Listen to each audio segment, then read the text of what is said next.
Weewaawo ate olw'okubiri lwa ssabbiiti eno Paalamenti yayisa ebbago lyayo omwali akawaayiro akasatu ak'okukozesa abantu ba bulijjo wamu ne bannamagye aba kkooti ey'amagye. Olunaku olwaleero bannayuganda bakubye empawa wabula naffe kwe kunoonya ku munnamateeka Mark Julius Mutaawe atutaputire era tumufunye ku lukomo lw'essimu n'annyonnyola bw'ati.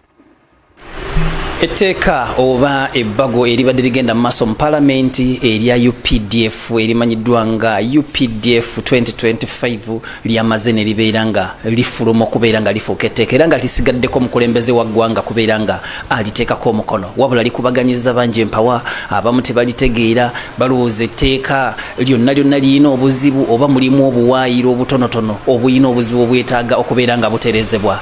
Tulina omukugu mu mateeka ono nga munnamateeka amanyiddwa nga Mark Julius Mutaawe okubeera nga atulambulira etteeka lino liyina buzibu ki era liyina birungi ki. Kanso oli ne Promise TV. Ansanyusa obalaba etteeka UPDF Amendment Act 2025 actually obuwaayiro buli 8 obwabadde amended era oli bwakugamba nti bonna amendments zonna zirina obuzibu oba nkyamu aba akulimba.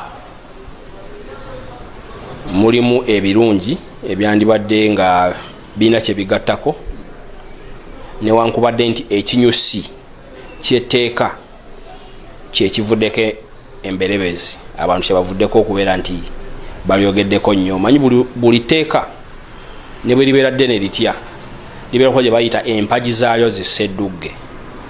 Kati amendment eno UPDF Amendment Act 2025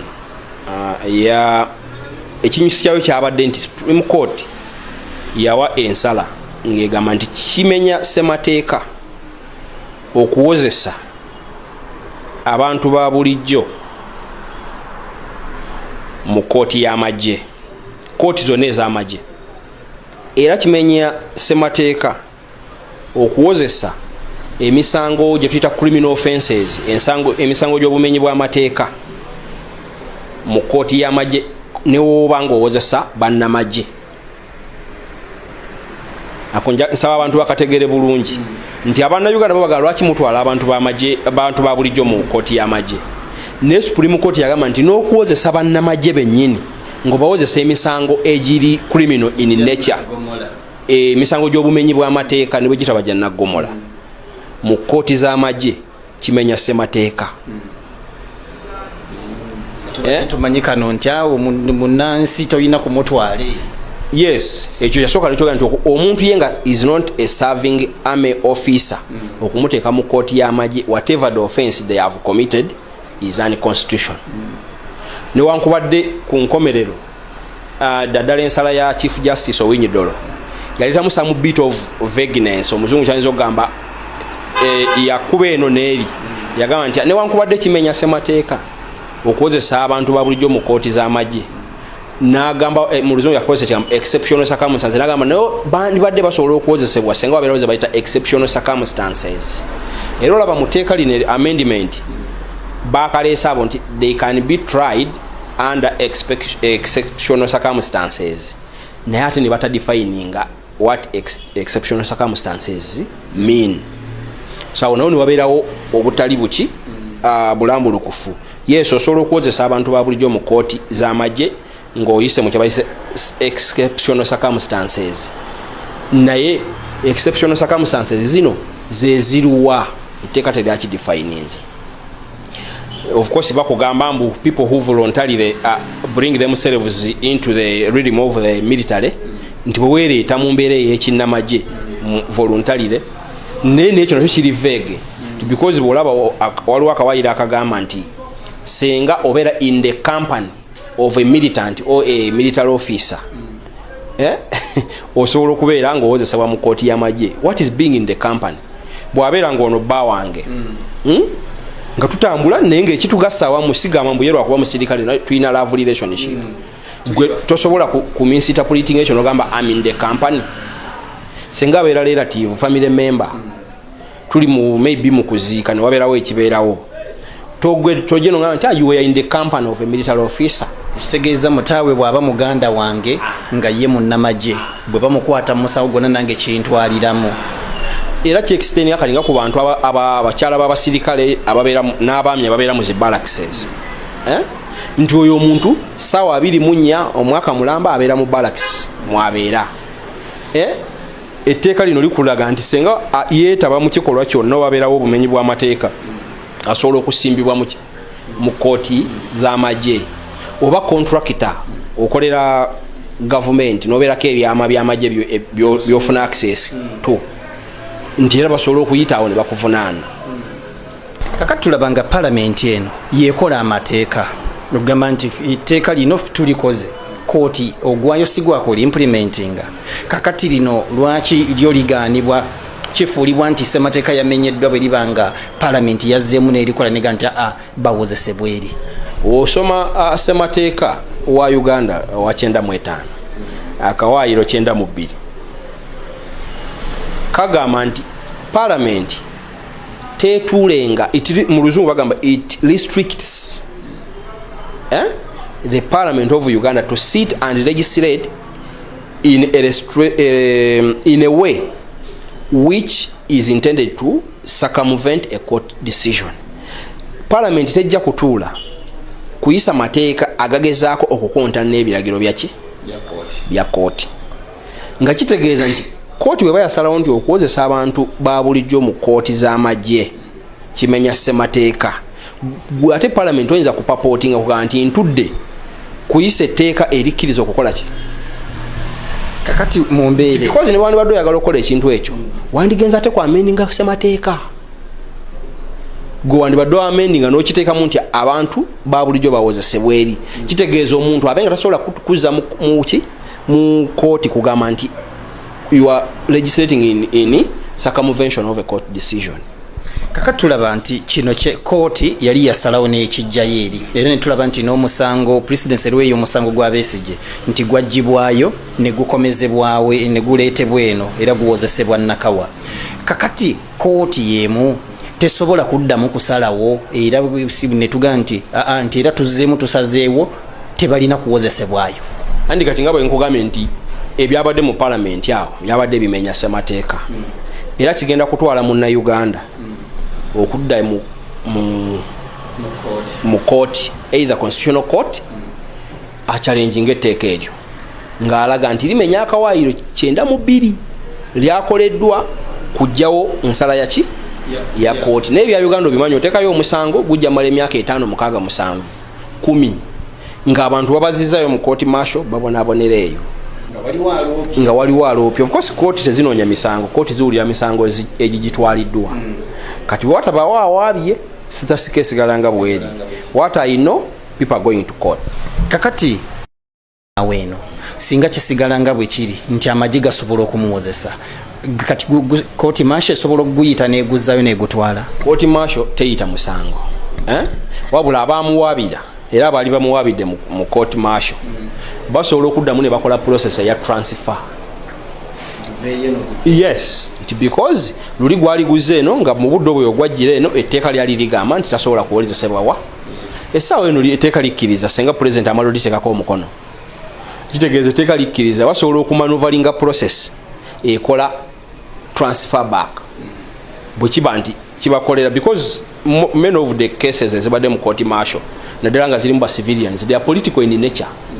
Ajiwaaba ayina political aims zayagala okwachivinga.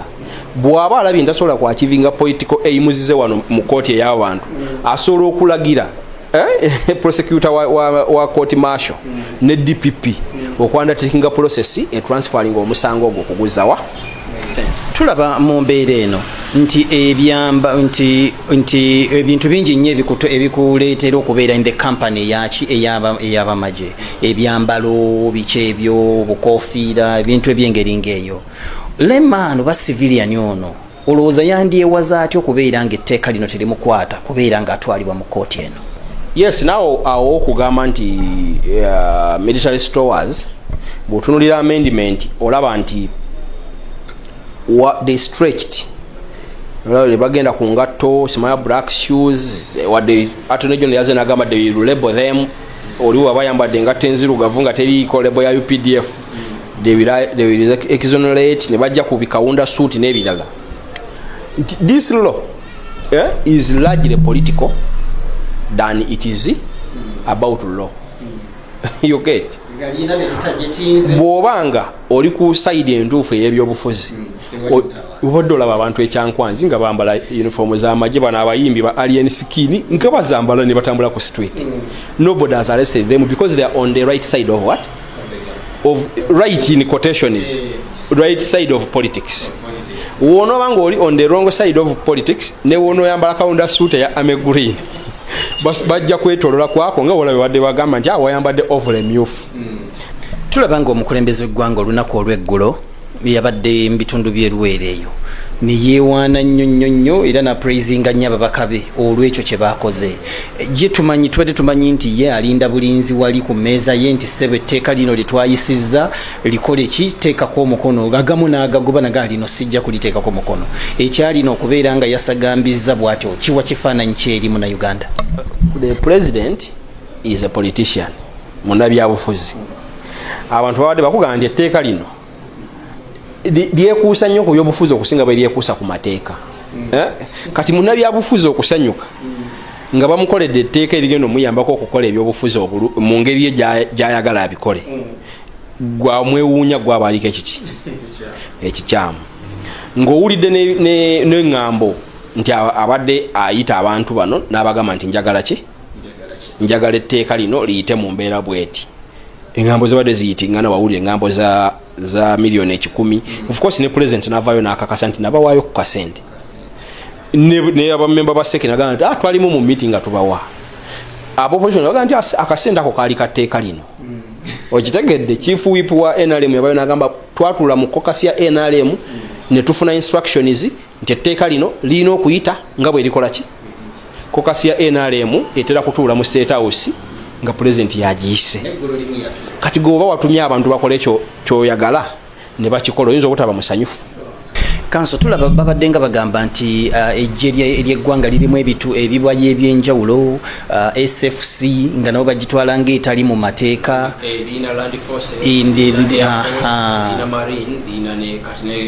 Yes, kakati SFC eno yo eri mu mateeka etteeka lijogera etteeka lino eppye lyafulumye erina bwe lijoogerako.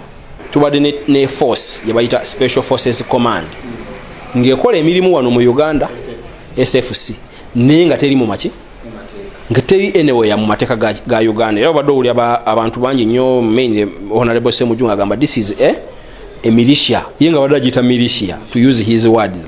This is an unlawful force ejje liriwo mu bumenyi bw'amateeka.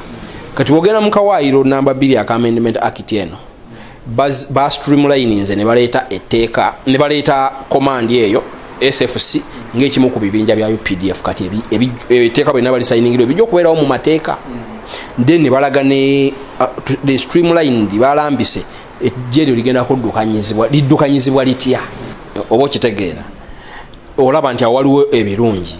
Then waliwo olukiiko lwe bayita Military Council ne High Command lubadde nga bwe baali bakola etteeka lya UPDF mu 2005 bateekamu amannya g'abamu ku basirikale abaali bava mu nsiko nga permanent members. Kyokka abasirikale abamu bano bajje n'omuntu ne banne abalala ne bawummula ne bava mu magye ne batandika ebyobufuzi naye nga teteka ligamba they are members of the High Command and the Military Council of which badde tebakyatuula okuva le baafuluma tebakyatuula ku nkiiko ezo naye nga muteekamu ekiri. Kati teeka laze ne ligamba nti newankubadde oli muteeka wano nga memba kasoojo yininga ebyobufuzi ebyawula mu bantu ojja kuba tokyasobola kubeera ki memba tojja kuba ng'okiika lwakuba kirimu some bit of vagueness nti President Museveni omu ku bammemba abo abali mu tteeka amagye ekisooka yagawummula mu butongole of course newankubadde ye commander in chief naye yawummula amagye osobola omuyita veteran. Ekyokubiri ye chairman w'ekibiina ki NRM kitegeeza yayijja mu partisan politics owo ntegeera naye ate nekikulaga nti ye ajja kubeera ki member because abeera disqualified by virtue nti wawummula ate no joininga ki partisan politics nga chairman w'ekibiina kya NRM. naye atuulayo of course bajja kuwa explanation nti atuulayo nga commander in chief nti because that law is largely is very bad especially against the citizens. It is anti people. Of course in my opinion etteeka eryo si ddungi eri abantu actually si n'abantu ba bulijjo eri bannayuganda ng'otwaliremu n'abasirikale because abasirikale omusirikale alwanye ne mukazi we n'amukuba n'akomitinga assault tewali nsonga lwaki omuwozesa mu court martial let him high court. This is a criminal offense. Musango high court gwesobola okuwulira negumussingisa n'agenda ekitale n'asavinga namwe abamaje ne mukola ebyamu ebya discipline ebyokumudisciplininga naye kati kikulaga nti omusirikale ajja kuvunaanibwa eri oba committing criminal offense oba committing service offense. Yes. Sajjabbi teribulwako kalungi kalyo etteeka lino weewawo bangi badde bali kubaganako empawa buli omu ali taputabubwe buli omu agamba kino kiri bwe kiti ne bwe kiti naye ate era liyina ebirungi ebimu ebiriko nga kanso bwako nnyonnyodde oyo tubadde ne kanso Mark Julius Mutaawe okubeera nti atulambulira ku mateeka nga bwe gatambula naawe osobola okubeera ng'otambulira mu kumanya. Kabuye Israel, Promise TV, alipoota leero.